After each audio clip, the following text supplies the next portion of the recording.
बेटी बचाओ और बेटी पढ़ाओ। अब बेटी बचाए तो किससे बचाएं? खुद के ही माँ बाप से, या बाहर जो दरिंदे घूम रहे हैं हमारे समाज के बीच में उनसे? बेटी पढ़ाएं, क्या पढ़ाएं? जो वो स्कूल कॉलेज या यूनिवर्सिटी में जो एजुकेशन है वो पढ़ाएं। गुरु शरणम, गुरु शरणम, गुरु। नमस्कार दोस्तों, गुरु शरणम। कैसे हैं आप सभी लोग? उम्मीद करता हूं सभी स्वस्थ होंगे। तो आइए दोस्तों, आज हम बात करेंगे एक ऐसे स्लोगन के बारे में जो 2015 में हमारे माननीय प्रधानमंत्री नरेंद्र मोदी ने दिया था हिंदुस्तान को। क्या था वह स्लोगन? वह स्लोगन था बेटी बचाओ और बेटी पढ़ाओ।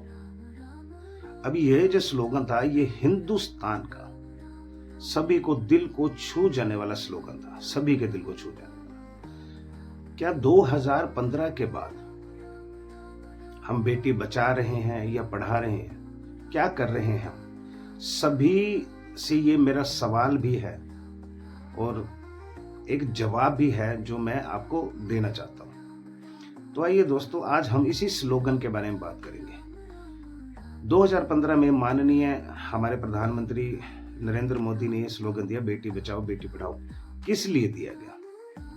ये सिर्फ इसलिए दिया गया कि जो बेटियां हैं उन्हीं की भ्रूण हत्या हो रही है, यानी कि जन्म लेने से पहले ही उनकी मृत्यु हो रही है। तो बेटी नहीं होगी तो सृष्टि कैसे चलेगी? बेटी नहीं होगी तो बहू कहां से आएगी? बहू नहीं आएगी तो सृष्टि कैसे चलेगी? कैसे संतान उत्पन्न होगी?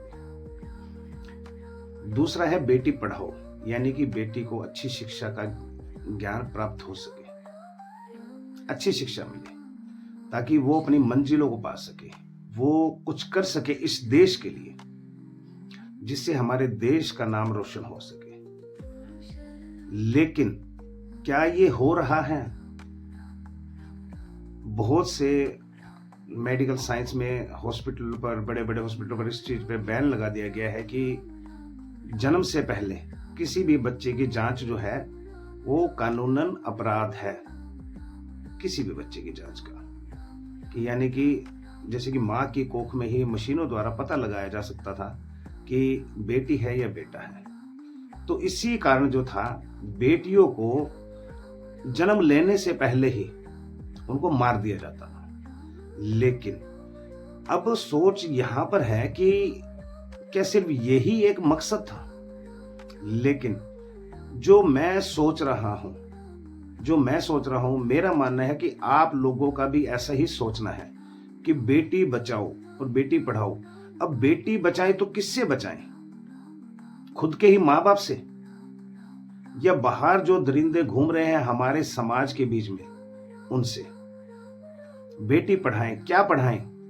जो वो स्कूल कॉलेज या यूनिवर्सिटी में जो एजुकेशन है वो पढ़ाएं, या हम उन्हें हमारी भारत की संस्कृति, हमारे जो पवित्र ग्रंथ हैं उन्हें पढ़ाएं। अब बेटी बचाने के लिए और बेटी पढ़ाने के लिए सबसे पहले हमें अपने बेटों पर गौर करना होगा। क्या हमारे बेटे बचे हुए हैं? अगर हम बेटों को बचाएंगे और बेटों को पढ़ाएंगे तभी दूसरों की बेटियां भी बची रहेंगी और पढ़ती भी रहेंगी। लेकिन ये कैसे है? ये ऐसे है कि बेटों को बचाएं, किससे बचाएं? बुरी संगति से, बुरे विचारों से, बुरी हरकतों से।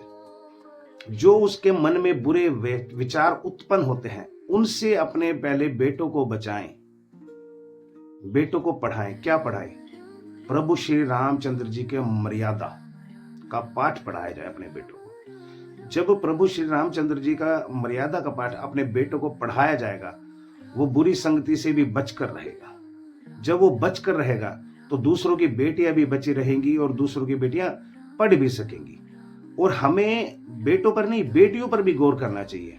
हमें बेटियों को भी बचाना चाहिए और बेटियों को भी पढ़ाना चाहिए। बेटियों को भी ऐसे ही बचाना चाहिए बुरी संगति से, बुरे विचारों से जो उनके मन में उत्पन्न होते हैं।